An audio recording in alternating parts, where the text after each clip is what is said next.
Akshay, you're the first person I get to say this to. Welcome back to the show. Thank you. Thank you. Honored to be back, brother. Yeah, I had you on the show about a year ago, episode 6. So taking it right back to the very start, we talked about your prep for Antarctica. You attempted to be the first person ever to do a coast to coast ski crossing of Antarctica, dragging 400-pound sled, 1,700 miles. And before getting into the substance of what you learned from attempting this, over the last few months after you've gotten back, how have you allowed yourself the space just to be and sit in the moment uh, and understand the experience before needing to extract more wisdom from it? Great question. At first, there was just mental processing because it didn't go exactly as planned. So it was like an Olympic athlete. You devote 4 years of your life to something. We raised $1.1 million for it, and it didn't go as planned. Ultimately, I pushed the body to the brink of death, and literally, in a very literal sense, and came back home without completing the crossing. So just sitting with that, processing it, being with it.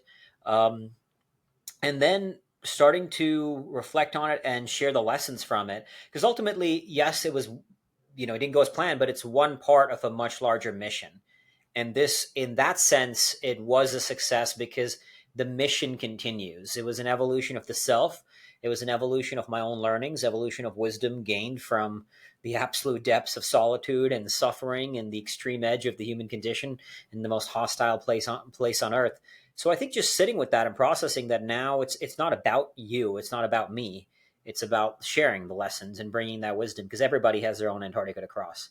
And that realization was freeing, and now devoting my same level of obsessive dedication to a pursuit into the process of sharing the lessons, as well as, of course, building the brand, growing the book, growing the business as well, and the whole brand around Fear of Fauna.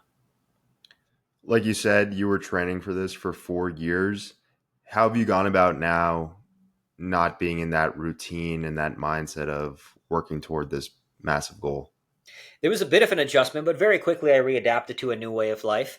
Now my world isn't dedicated to going out and dragging tires for hours on end. Now training is more it's more the side thing as opposed to the main thing. The main focus is the business, is the brand, is sharing the wisdom. And of course, as someone who still loves physically challenging myself, I still get out there and do it, but it's not the priority. I'm not trying to raise $1.1 million while training for an impossible mission on the edge of all that is. So just now recommitted, recreated a new schedule, spending more time with my wife at home, obviously, and focusing on work. That's become the top priority. But it was a quick adjustment to get back to that. Once the body, it took about a month for the body to get back into fighting shape, maybe 4 or 5 weeks, where the body was still pretty beat up. I mean, it still is. The blood report showed there was a lot wrong, but physically, at least I can now exercise in a normal way without feeling absolutely exhausted and beat up. Does this new routine feel more natural and aligned with you? It just feels it is what it is. That there was a time where that was the routine because that was the mission, training for Antarctica. Now there's a new mission, so this is the new routine. One of my core strengths, I would say, is adaptability. I'm very good at adapting to a new way of life and completely letting go the old one. One of the things I've realized over the decades, as well as in Antarctica, is one of the core traits of someone who operates at a high level is the ability to let go of the past rapidly. The faster you can let it go, the less it matters, and the more you can move forward with an eye to the future. So that's it. Just is what it is. It's not so much this is who I am. This is who I currently am, and and that's where the dedication is now. Yeah, going deeper into that contemplative state of, okay, I need to keep looking forward now. I know three big questions that you would ask yourself about the expedition were: what went wrong? What could I have done differently? And did I push hard enough? Are you still asking yourself those questions, or are you past that point now where you're like, okay, I don't need to contemplate those things anymore? I am past that point now. The questions were what went wrong? The body broke before the mind did. Could I have done anything differently? No. And this is not just me assessing that. This was chatting with my polar mentors, my coaches. And what was the third question that I asked that you mentioned? Uh, It was what went wrong. What could I have done Did I differently? push hard enough? Did I push hard enough? I mean, literally pushed to the brink of death. What the condition I got is called diverticulitis, which is essentially infection in the colon. And if left untreated, if you keep pushing without rest, without medication, it can burst, and that leads to what's called peritonitis, which is when it bursts into the bloodstream, it gets septic and kills you. And 8 years ago, an adventurer did actually die of peritonitis in Antarctica. So it was, in a very, very literal sense, going to as far as the edge that I could gone. And I truly believe, starting from the side of Antarctica that I started on, it's an impossible journey. Doing that, climbing uphill with a 420-pound sled in unrelenting soft snow. We also got hit with a lot more soft snow than normal during an Antarctic expedition season, and that was the nature of the beast. So, but I have no regrets about attempting something impossible. It was more than worth it. Yeah, I mean, it's ridiculously impressive that you just got to the starting line for this. And what I mean by that, like you said, raising $1.1 million for this, I mean, just an incredible goal in itself to accomplish. I mean, a lot of physical, mental, emotional stress and training goes into this. Yeah. But the added weight of that, what was that entire journey like of, okay, I need to raise a lot of money for this? It was very hard. It was, I mean, each one of those things is a full time job to raise that much money while having to train, because you can't do just one of those things. Even if you're the Yeah. most trained person in the world, if you don't have the money, the expedition isn't happening. But if you have all the money and you're untrained, you're going to break out there on day one when you have to pull a 420-pound sled uphill. So it was absolutely brutal, and it was very hard because, I mean, I especially remember one particular day. So the original quote was 750,000, because they had never put together a logistical plan for an expedition like this, had never been put together. So even that was figuring it out on the go. This company called ALE, Antarctic Logistics and Expeditions, that manages logistics for adventurers in Antarctica. And so we were told approximately 750K. We had hit 697K when the number went up to 1.1 million, and that was soul crushing. I mean, that was soul crushing with sleepless nights going through that. But then soon after that, MIT 45, the company MIT 45, and the founder Ryan Nidell donated over $200,000 that helped us cross the finish line. So without amazing people in my corner, none of this would have happened. This is a testament to not just me. This was an army of people coming together who believed in the human spirit to test the limits. The only way you can find out your limits is to test them, is to play on the edge of them, and then you discover how far we can go and what we're truly capable of. Yeah. And I think the reason why there's that community behind it is because obviously everyone wanted to see you accomplish this and have this incredible feat. But like you were saying, and what your main goal is like, hey, I want to see what I learn out there. And for those people, it's like, okay, like, I want to hear about that. And I Mhm. remember one of the main things that we talked about last time, which really stuck with me, was that this expedition was really for you to gain that wisdom and you would be a messenger for that wisdom. And it was your responsibility to bring that back. And so now that you're back, the question is, what have you learned? On the I would say, on the one hand, talking about what I just shared about pushing the body to the brink of death, is the true limitlessness of the human spirit, what we are capable of. And I'm not special. Can't stress this enough. A lot of times when I do talk to people, like, oh, you're just special, you're crazy, what about for us? The amount of times I've heard somebody say, what about us normal folk? I'm not special, I'm normal like the rest of us. But we can all tap into something greater than what we believe we are. We can outwork our potential. We can transcend the limitations of our own self belief and do something greater. But you have to put yourself in the arena to do it. So I'd say, one, tapping into the awe inspiring might of the human spirit that lives within us all. And two, a real crystallization of a concept that really, so my book, Fearvana, is this idea that fear and nirvana, two seemingly contradictory ideas, are in fact complementary. And that concept got further crystallized out there into what I now call the paradox of oneness. And the paradox of oneness is the realization that the human experience is a dance filled with opposites. So there's life and death, light and dark, masculine, feminine, ego, humility, contentment, discontentment, pain and pleasure, so on and so forth. And the paradox of oneness is the realization that every one of these opposites are not truly separate, but they're two expressions of the same whole. And the more you resist or cling to either side, the more you will suffer. And true freedom, true peace, true mastery is found not by resisting or clinging, but by not only embracing, but by exploring both edges as a pathway to your next evolution. And I'll give you a very concrete example of what I mean by that. So take the duality. There's I mentioned there's these series of opposites, these series of dualities. We often demonize one side as bad. Pain is bad, fear is bad, stress is bad. But think about it in a very practical way. Working out, you can't get stronger unless you stress your muscles, but the stress has to be balanced with recovery. Too much of it, and that will be a problem. And now, even especially in many communities which are doing men's work, we even demonize comfort. I've heard this over and over again. Comfort is the enemy. Comfort is not the enemy. Too much comfort is the enemy. But the reason why discomfort is valuable is because comfort exists. So you'll see now there's often the demonization of fear, of stress, of pain, of anything under that umbrella. But now we're going to the other side of demonizing comfort and ease. Ease is not inherently bad. The only reason difficulty is valuable is because ease exists. They're two expressions of the same whole. And this exists on the fundamental level. Even life itself is birthed on this notion of the paradox of oneness. Breathing, inhaling, exhaling, two opposite forces that come together to create life. Even the heartbeat, there's expansion and contraction, two opposing forces that create life. And so recognizing that these dualities coexist, and the more you practice like letting go of resisting or clinging, the more you'll find freedom. I'm not even joking. I think duality is one of the main words that I've spoken during podcast conversations, and it's Mm. because of you and your book. Oh wow, I'm honored, brother. I'm honored it's left a mark and made a difference.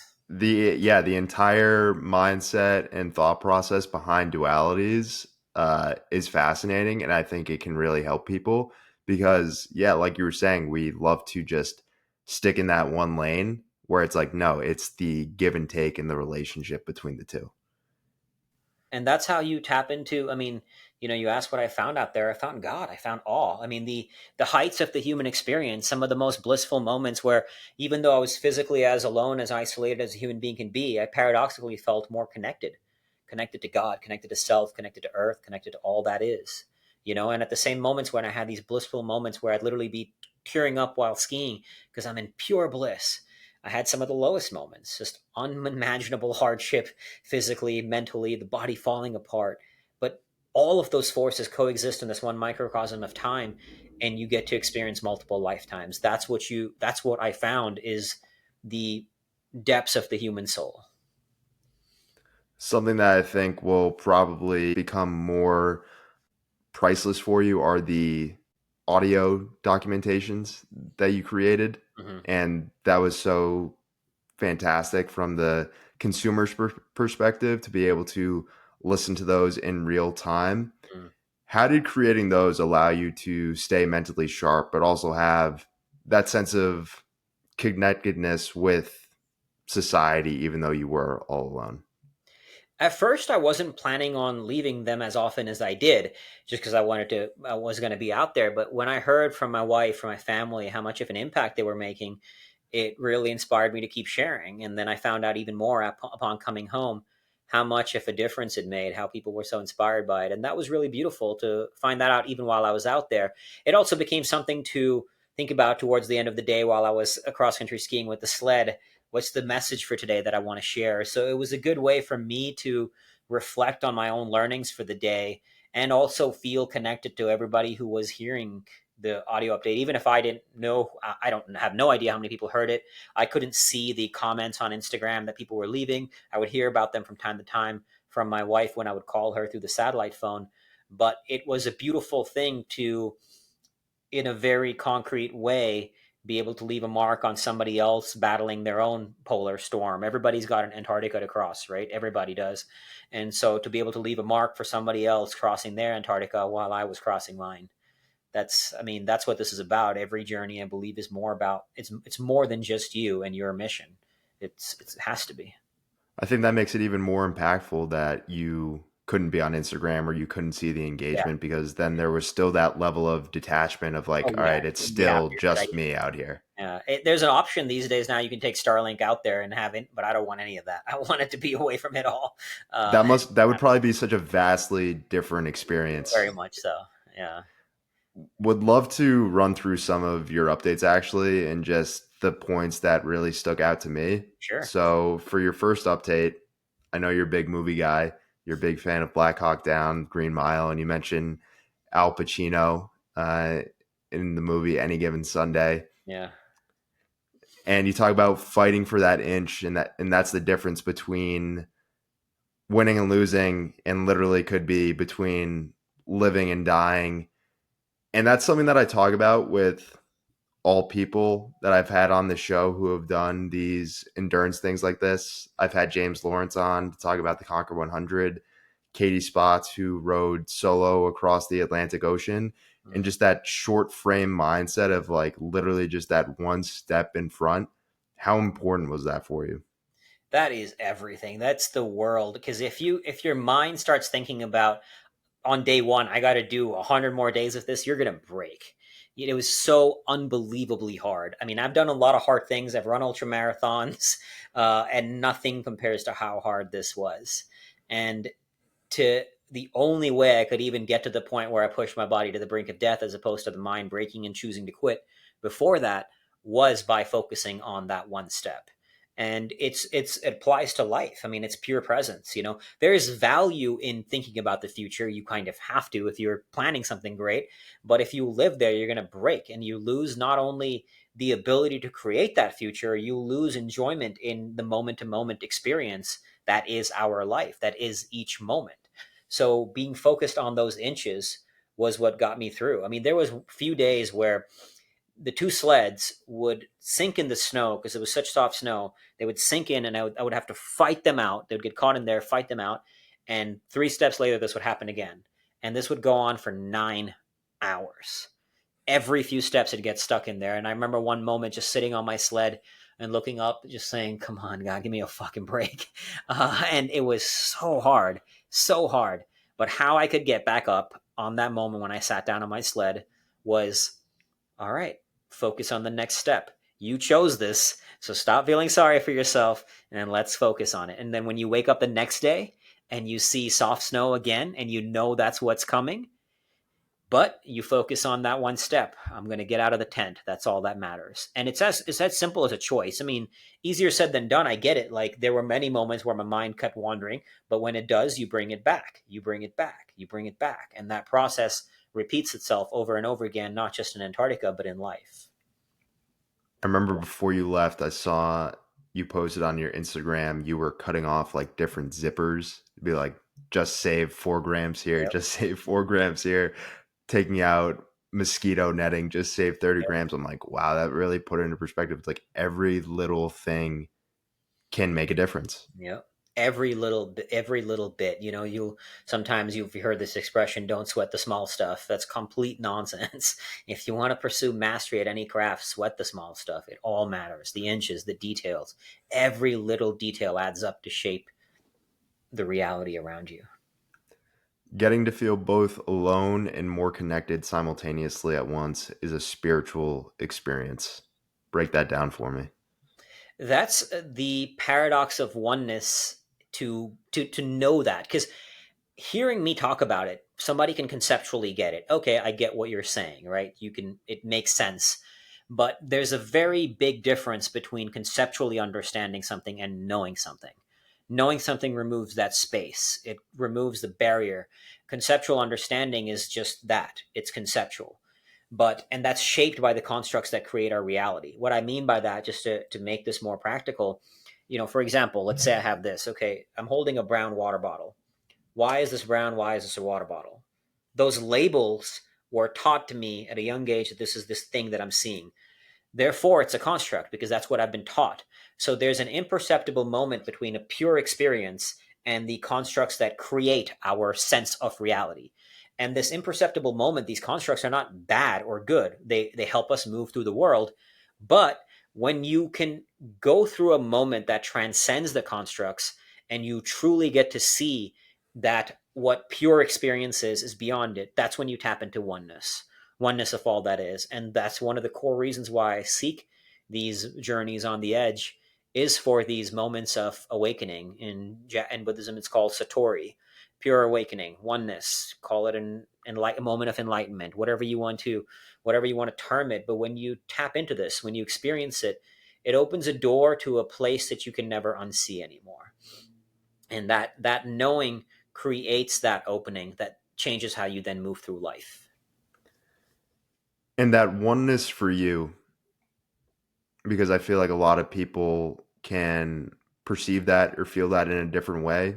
But for you, when you're out there, does that oneness feel like getting closer to God, or what is that experience like?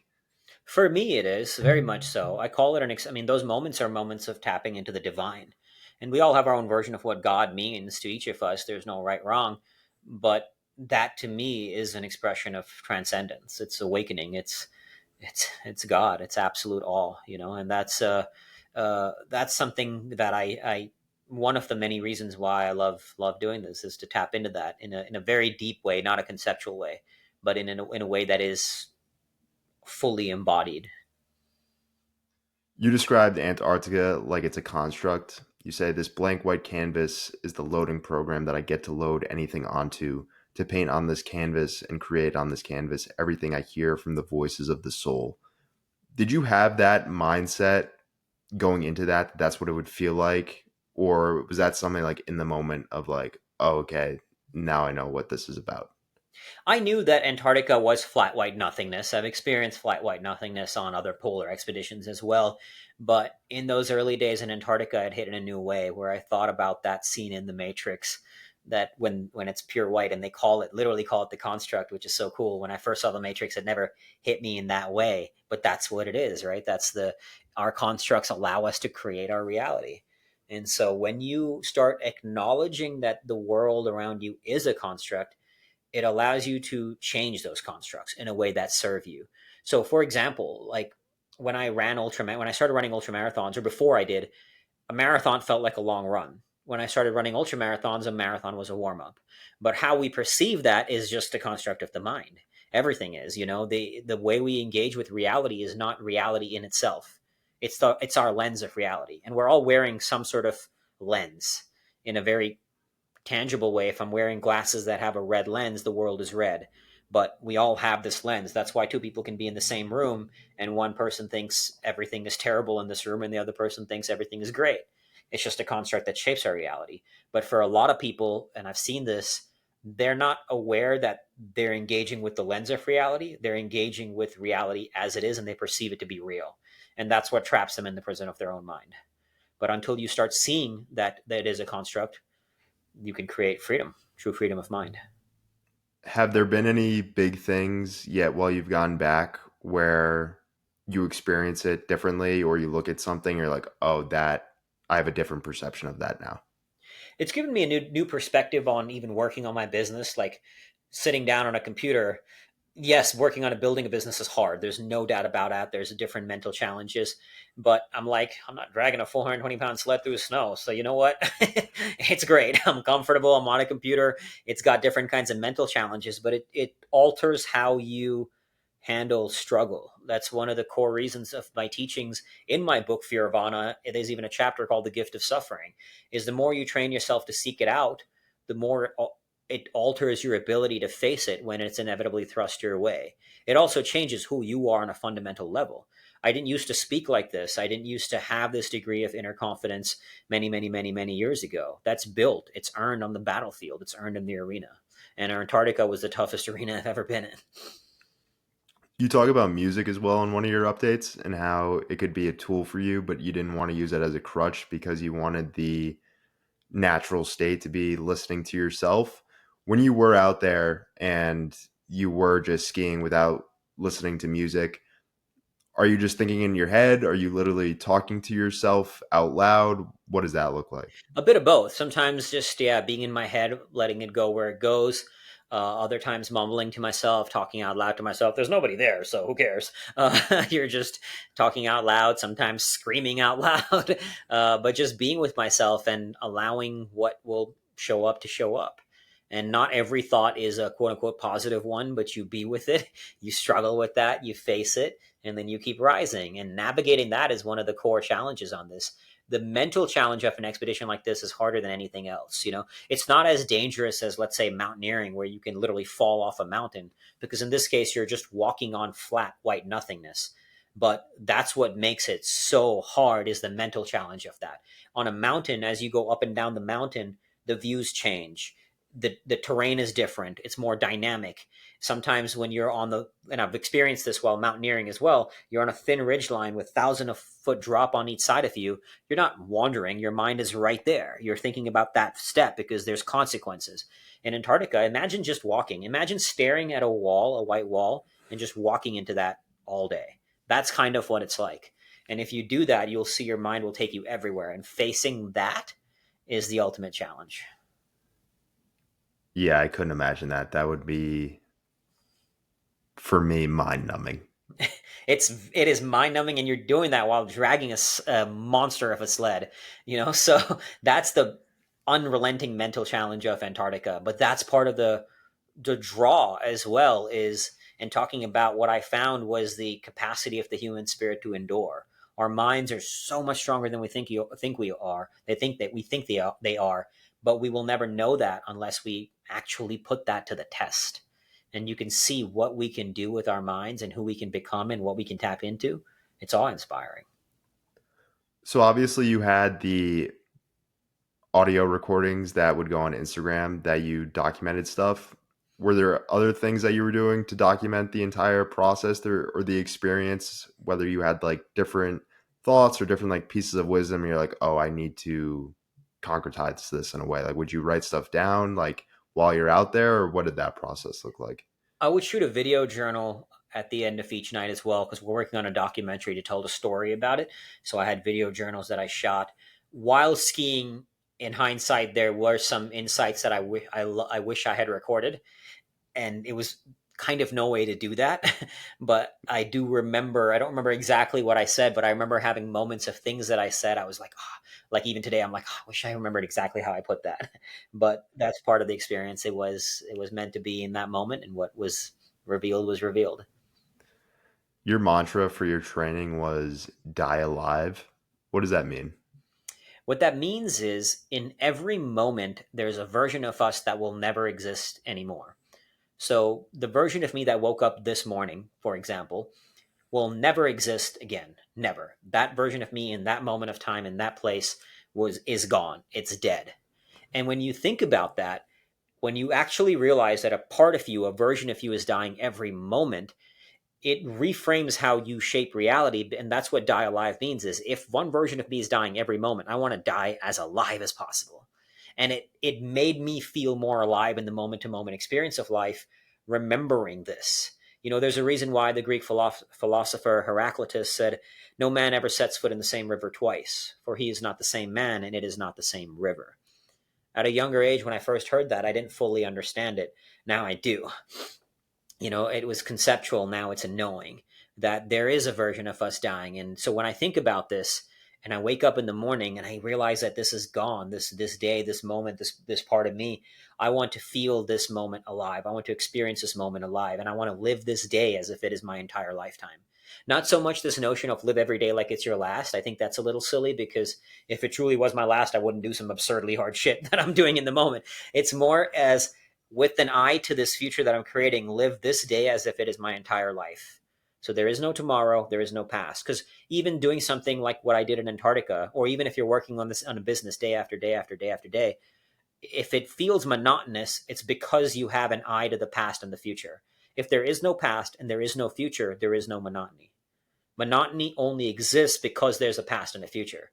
Now, obviously, we're all human beings, and I'm not saying I'm perfect at it, but I've gotten far better over time to be fully in the now. But that now is directed and oriented through the eyes to the future. This is the paradox of oneness. The duality exists of the sort of the now and the not now is the other duality, right? And they both have their place. So I have a future target I'm aiming for, whether it be in Antarctica or now. But the now, the day, is oriented towards that future, but I don't think about the future when I'm in it. It's already been consciously decided, right? So create some time to map it out, and then you let it go. Then it lives in the back of your mind. Now everything you're doing is oriented towards that, but my whole world is this day. My whole life is this day, because in a very literal sense, this life, this version of me will never exist again. Powerful. You coined something called Antarctic therapy sessions. What were those and what was that experience like?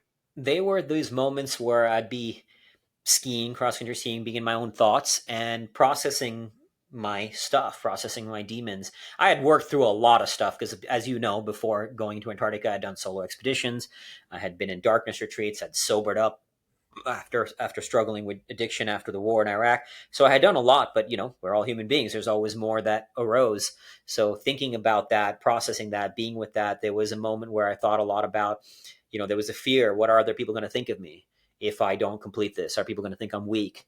Moving through that was an Antarctic therapy session, confronting I've processed a lot of my survivor's guilt from the war, but it still shows up from time to time. And so finding a new reframe on how I move through life and feeling more joy in the day-to-day experience, as opposed to this thing that I've struggled with a lot is the blessing of a life that I've lived.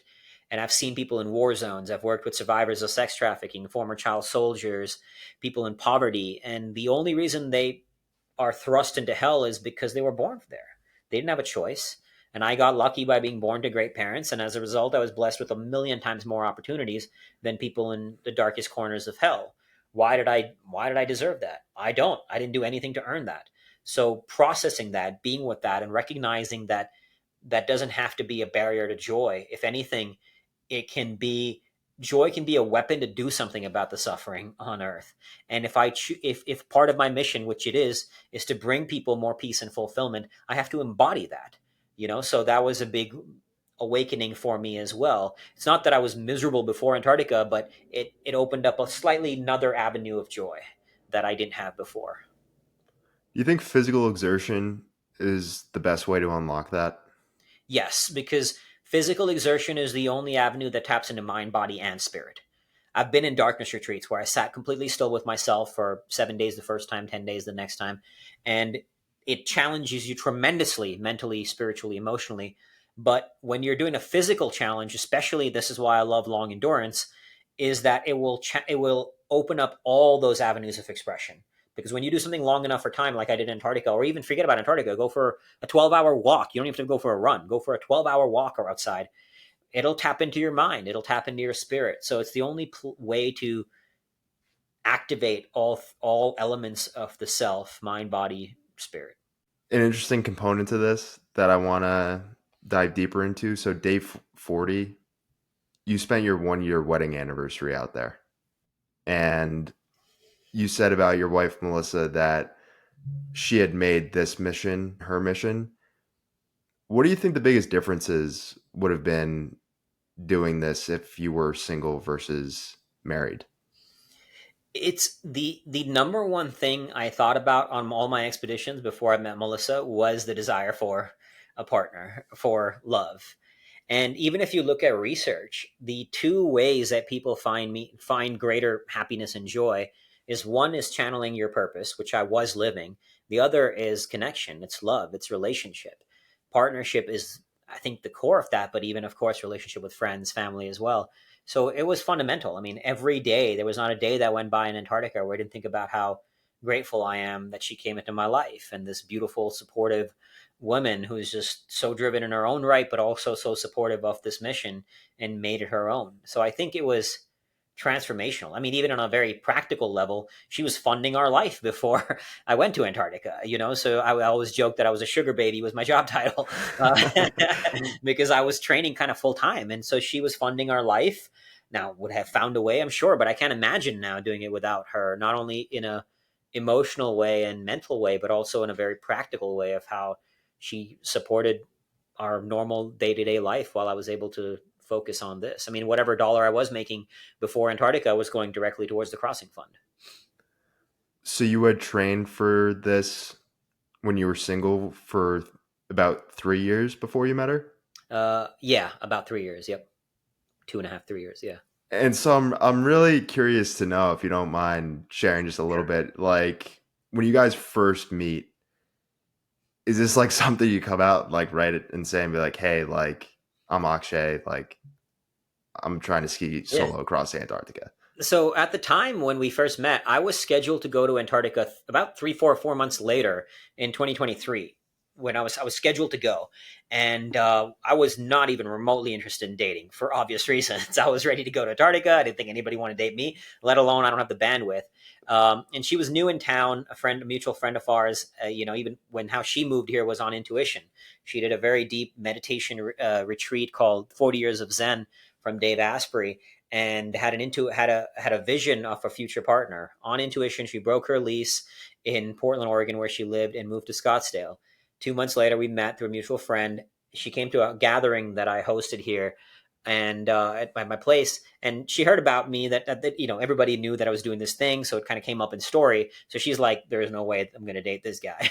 But I invited her to more gatherings just to bring her in to meet new people. She was new to town, and I'm really good at connecting people, is one of the things I do well here. So but then she started to feel something for me. And one of the first times we had any one-on-one time together, we went on this intense hike. I hadn't eaten food in 6 days. So we went on a 5-hour hike in 102 degrees. I had been training every single day. So 17 hours of training on 0 calories in 6 days. I ended up getting heat exhaustion, threw up, full body cramps, delirium. She had no Why weren't you eating? for mental training for Antarctica. Okay, gotcha. Can I push my mind to the extreme when I don't have any calories and sustain me? That's why I was training every day with no food. So anyway, we went really deep on a conversation that I literally don't remember because I was so delirious, and on the brink of in a very bad place. But we went deep. We really connected. She ended up hearing on Dave Asprey's podcast that I'm more scared of asking a woman out than I am of going to war. So she asked me out. And after our first date, she knew what was happening. So on our second, we had a great first date. On the second date, I said, look, before we go any further down this road, this is coming up. Are you in for the ride? Are you cool with it? Are you going to be part of the journey? And she was in. So we went, I mean, on second date, we knew we're going to be together pretty much for at least 7 months. But after about a month of dating, it got postponed to years. So we got a full year and a half together before Antarctica came up. Yeah, I think it's so fascinating, and I know she does a lot of work within the space of very ambitious people and balancing it with that. With love, yeah, we're working on a book together about that she's authoring and I'm co-authoring on helping high performers pursue ambition while create a thriving relationship. We have noticed a lot that high performers can be great at their craft, at pursuing greatness on their craft, but terrible at relationship. And it doesn't have to be one or the other. Yeah, like that kind of becomes a duality in itself where you go so far onto one edge where that other side of things just breaks down. Mhm. And you obviously see that with a lot of high performers or people who try to achieve these Mhm. ambitious things, whether it's the best of the best athletes. You see Tom Brady, who basically, said, no, I'm playing football instead of, choosing my family. And I remember I was watching the documentary Free Solo with Alex Honnold, and one of the main plot lines throughout that was, oh, this is interesting. There's actually some friction here between him and his wife is like totally not on board with this, or she's kind of just like holding him back in a way of like, I don't understand why he needs to do this. And he's just in the zone of like, no, like this is what I'm supposed to do. This is my purpose. So, Mhm. I mean, that was a really interesting plot line and storyline to track with you, actually, I think, which you don't see that often, where it's like it's just focused on like the person who's trying to do these things, but then bringing in that added romantic layer to it. Yeah. I mean, it was everything, but you can have both. It's very, very possible to pursue something great and still create a thriving relationship. You just there's ways to do it, and she teaches a lot about that in not only on social media but on in the book that she's working on and we're working on together as well. So back to the expedition, day 50, that's the first day that you took a full recovery day. So 49 days straight of skiing, and then you finally take a break. What did a recovery day look like for you? Just being in the tent, mostly sleeping as much as needed, strolling around the tent from time to time just to get some movement, but not actually skiing with the sled towards the goal. Because by then, we were fairly certain the crossing was no longer possible. But it was around the last 10 days where everything started falling apart. I got so delirious that I thought I was drunk out there. I was scared I could faint. And actually, I found out later another adventurer did faint. And thankfully, he ended up getting up and called for an evac after he set up his tent and evacuation. But he got frostbite on his fingers and toes, and if you faint out there when you're completely alone, it could be fatal. So I had pain in my chest, pain in my spine, everything hurting, delirium, can't catch my breath, can't hold my breath, until finally it led to the gut pain that was the thing that killed the expedition. Because on day 58, the gut pain was very, very severe, very, very painful. And knowing what I knew about this adventurer that died 8 years ago, we kept an eye on it. Almost got evacuated that day, but still kept trying, still kept fighting. And on day 60, the gut pain hit after just 20 minutes of skiing. And so that's when it had to be called. Coming back home alive was always number one priority. Yeah, and I know that the main thing for you was, or the main disappointing thing was not being able to. Obviously, you wanted to accomplish this, but the further time out there to gain more wisdom and allow yourself to be able to share more experiences and messages with the pain that you were experiencing, if it's even possible to describe. Was it, I mean, was it debilitating to the point of like so bad that you weren't even able to move? When the gut pain hit, so it got really bad when I was already in the tent, because I started to feel spine pain, gut pain, and we said, all right, let's set up in the tent. And then it really got bad. And I have a fairly high pain tolerance. I do a lot of intense things, but it was quite debilitating. It was very, very severe. And even my wife, I mean, I'm the kind of person that no matter how bad I'm in training and pushing, I'm always like, no, I'm good, no complaints. But there were a few days out there where I was like, I'm not good. I've been better, So it was very, very painful. Day 53, you say, and this is just before you start experiencing really, really bad pain, you say, felt not only peace of mind, but peace from mind. What exactly does that mean? So peace of mind would be kind of okay with what is. Peace from mind is almost like freedom from mind, that even the thoughts aren't there, you just are. Peace from mind is that I'm away from the chaos of consciousness, away from the thoughts. And these are temporal moments. They're fairly ephemeral because they are going to disappear. The thoughts are going to rise up again. But to get glimpses of peace from mind is, once again, like I said earlier, it opens a door to what's possible, and it once you walk through that, you can't unsee it. You can never unsee it, and to taste that, to know it, to feel it, to be with that is a profoundly beautiful experience. To really not like peace off mind is, all right, I have all these thoughts, but I'm cool with it. I'm okay. Peace from mind is, there's nothing. There's just is. It's pure experience. From your 13th update, so far before you actually know that you're not going to be able to go further and accomplish this, you said, I don't want to step out of Antarctica the same me. Otherwise, if I've crossed Antarctica and I'm the same version of me, that's not a successful expedition. I would rather not cross Antarctica and get deep, deep insights into the soul of the human experience, touching the hand of God, than cross Antarctica and come back the same version of me and just not having evolved into something new.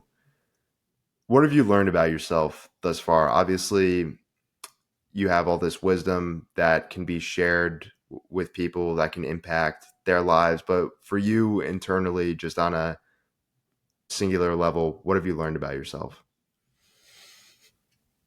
There's a shift in my beingness, in how I see the world. That's more deep down, and knowing how I interact. I think not that I was not confident before, but there's a deeper level of confidence in how I am. People have even commented, you seem more different. I think there's a greater sense of acceptance of isness, of all isness, acceptance. I didn't hit the crossing, So even out there, acceptance of isness is the foundation of freedom from all unnecessary suffering.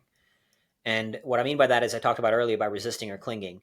So, like as an example, in Antarctica, when I got soft snow, it's very easy to say, I wish there was not soft snow. I wish there was hard surfaces, because when I got hard surfaces, I could cruise. Instead, whenever you get what you get, thank you God for these perfect conditions, because this is perfect, because it can't be anything other than what it already is. And these were some concepts that I had ingrained already before going, and talked about and shared. But there's a deeper sense of acceptance of the isness as I move through life now, with a greater peace, a greater just connected to myself, and greater, I think, intensity, but not intensity in the sense of like, you know, like, like stay hard. That David Goggins, not that there's anything wrong. I love David Goggins and I think he's awesome, but not in that sense, but more of an intensity in the connection to all that is. And so I feel more powerful in not an egotistical sense, in a deeper sense, if that makes sense. From my perspective as well, because like I said, I'm very grateful to be able to have talked to you before you did this and now after.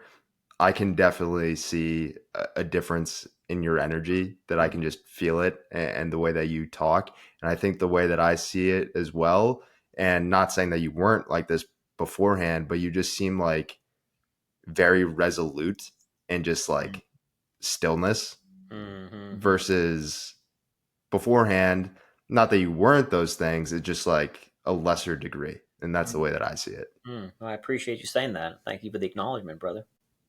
I know Carl Jung has had a profound impact on you. Mm-hmm. And you said that you want the words on your tombstone to be based off of something that he said, which is, he wandered the world with human heart to doctor the sick with human soul. What does that mean to you? So I'll say the full Carl Jung quote, and that gives it context and then expand upon it. He says, if anyone wants to know anything about the human psyche, it would be best to abandon scholar's gown and wander with human heart throughout the world. There he would reap richer stores of knowledge than textbooks a foot thick could give him, and he would know how to doctor the sick with a true knowledge of the human soul. When you learn from a book, it's learning, it's knowledge. When you play on the edge of the human experience, it's wisdom. And that wisdom changes you. It, on a very practical level, would you rather learn how to build a business from someone who's built $1 billion business or from someone who studies it and talks about it but hasn't built one? Right? So the answer is clear. In the same way, if you look at it from a deeper understanding of the human psyche, would you rather learn from someone who's explored the very edges of the human experience on all facets, on all forms, or someone who's read a few books about it? And again, there's nothing wrong about books. It's good learning, but that's only the door to walk through it and to go out onto the edge of all that is. That's when you really get to understand what the human spirit is capable of. And then you're teaching not from a lens of knowledge, but a lens of wisdom. And that changes everything, you know? And so that's what it is for me, is to play not just, that's why what I do is not just one craft of, let's say, polar travel. I have volunteered in post-conflict zones. I've been to war. I spend time in darkness. I go out onto the edges of Antarctica, climb mountains. I'm in a relationship. I've written a book. I've built a business. All of these things in different edges to understand the deeper knowledge of that human soul that then allows me to go out and share that wisdom, right? I look for the biggest dragon to fight because the greater the dragon that you battle, the greater the treasure that you unearth on the other side of that. So I look for the biggest dragon to unearth the biggest treasure. And then what I do in my work is to bring those treasures back. In a paradoxical way, does it feel like you failing this is actually better for your mission? There's my wife and I have talked a lot about that to a certain degree. Yes, there's, you know, my friends have even said, imagine you pull this off. There's, that definitely can trigger the ego more, because like, let's say had I gotten hard surfaces the entire time, I feel fairly confident I could have pulled it off. You know, would it have been easy? No, but I remember the days I got hard surfaces. I mean, I would finish a 10-hour day and feel energized, like nothing. Let's go. I got this again.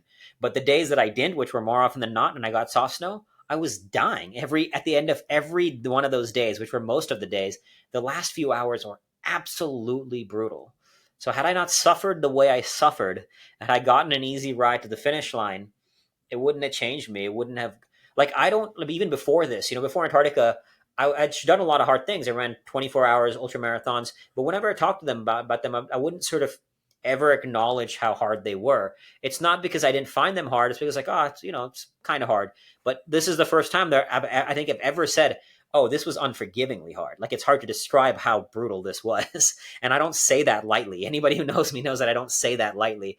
But had I not gone through that, I wouldn't have experienced the level of transcendence that I experienced in order to keep moving forward in the face of such unimaginable hardship.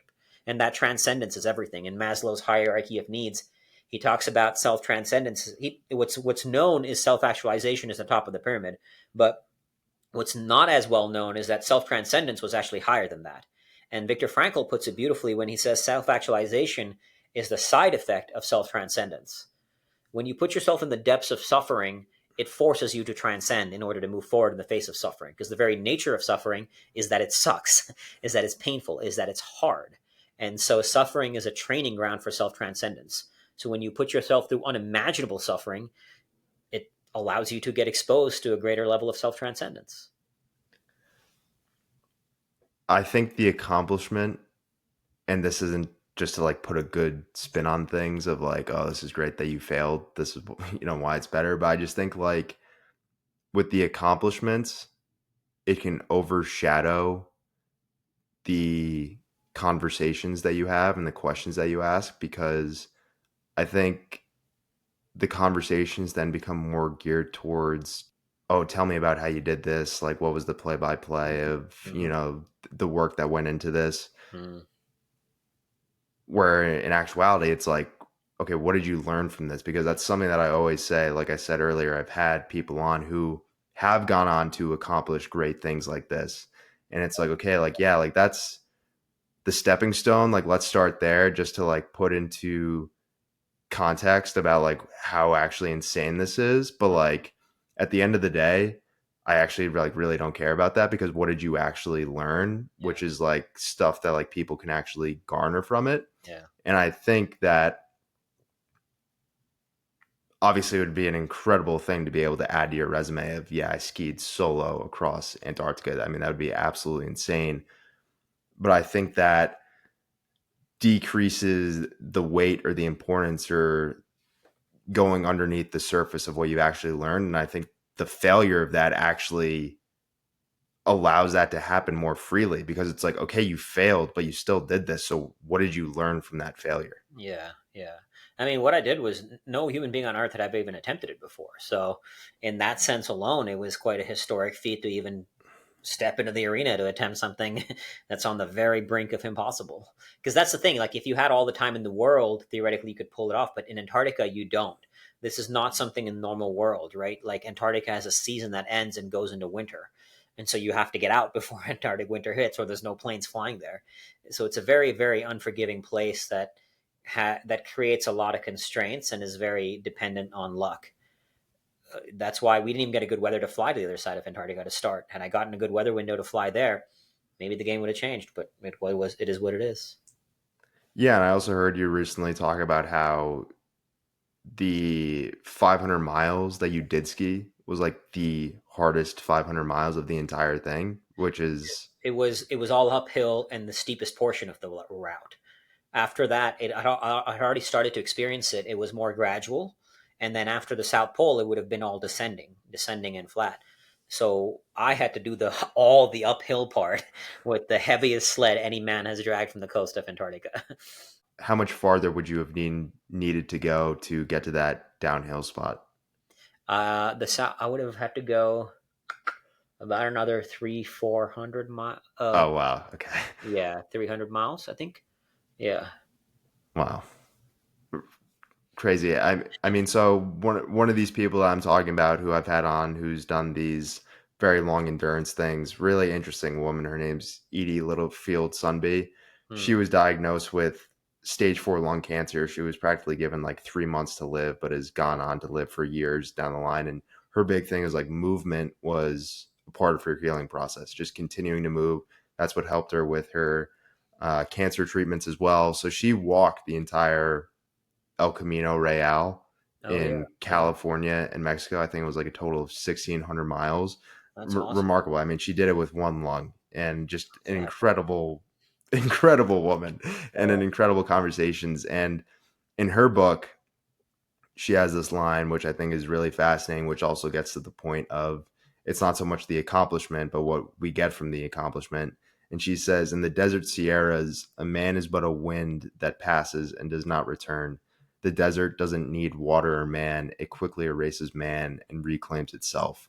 And it's like the same thing with you. It's like Antarctica at the end of the day is going to stay the same. And it doesn't know that you came and went by. It's like you are the one who now can create that magic and that spark for what you did there. Yeah, it's beautifully put. Thank you for sharing that. I love that. So, what is the next spark for you, I guess, feel like it's more so shifting away from physically based things into, okay, now let me use this Antarctic expedition to build businesses and messaging around this rather than just being an endurance athlete? I do always love long endurance for the reasons we've discussed. So, I'm sure I'll get back into some version of that, perhaps ultra marathons again later. But for right now, yes, obviously I'm still physically training, but not with the sole dedication towards a particular outcome. Right now, I'm writing one book called Step Into the Storm. How to keep, tentatively titled, How to Keep Doing Hard Things to Get the Results You Want. So, my first book, Fear Vana, which is out, was kind of level one. Is really the core of that book is how do you build a muscle of courage, which is the most important virtue. And book two will be about how do you actually apply that courage to do hard things to get the results you want. And as I mentioned, I'm co-authoring a book with my wife on relationships. So really the goal is, and then we have products even on my website, Fearvana, to guide people through different stages of life. They will be up there a little later this week, and to get to different tools to guide people to evolve and up level their life in whatever arena they seek, and ultimately help people find, live, and love their purpose and create the relationships they love. And you do that, you create a worthy, fulfilling life. If somebody were to come to you right now and said, Akshay, you've inspired me. I feel like this is a part of my purpose too. Something has overcome me. I'm going to spend the next 4 years to try to do what you did. What would you say? I would happily guide them and counsel them in all the things I've learned over the years. If somebody wanted to pursue this, I'd be the first to support them in every way I can to help them pull it off, and let them know also what's coming. And you are setting yourself up for a world of hurt beyond just the Antarctica, the training. I mean, I was dragging tires around 125 degrees in Arizona where I live. And as I mentioned, doing all of this while trying to raise $1.1 million. It was the hardest thing I've ever done by far, the collective journey. And it's brutal, but worth every step. Akshay, it's been great to be able to talk with you again. Where can people go to connect with you and see more of the work that you're doing with everything? You can find me on Instagram at Fearvana, which is Fearvana. The book is on Amazon. And on my website, Fearvana, there's a series of resources that I have and I'm building to help guide people up level through every area of their life. So you can find all of that around. Awesome. Great talking with you again. Thank you so much for having me, brother. Appreciate you.